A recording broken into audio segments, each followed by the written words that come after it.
कालची 31 डिसेंबरची रात्र इस्तांबूल कधीच विसरू शकणार नाही, कारण इस्तांबूलसाठी नववर्षाची रात्र ही काळ रात्र ठरली। सांता क्लॉजच्या वेशात आलेल्या हल्लेखोराने 39 जणांचे प्राण घेतलेत। हा हल्ला कोणी केला, का केला हे अद्यापही स्पष्ट झालेलं नाहीये।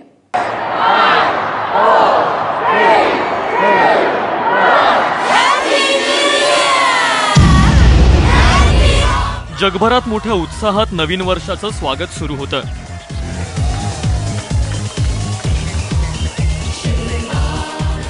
तुर्कस्तानचा आसमंतही रोषणाई आणि आतषबाजीनं उजळून निघाला होता।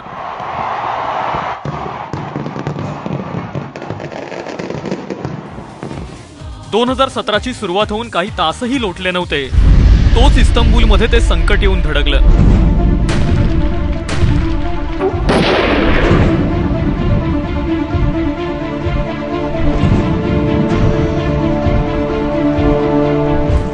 रैना नाईट क्लबमध्ये अज्ञात हल्लेखोरानं अंधाधुंद गोळीबार सुरू केला।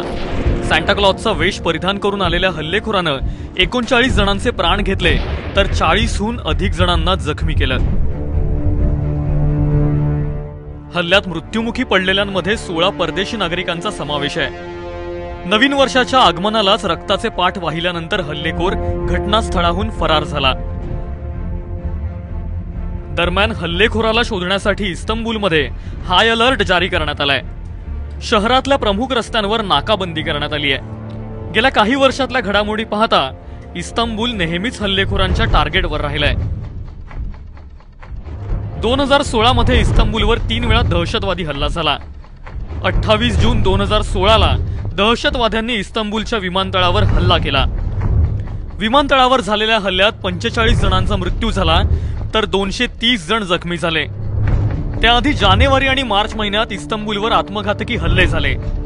या हल्ल्याची जबाबदारी आयसिस या दहशतवादी संघटनेनं घेतली होती।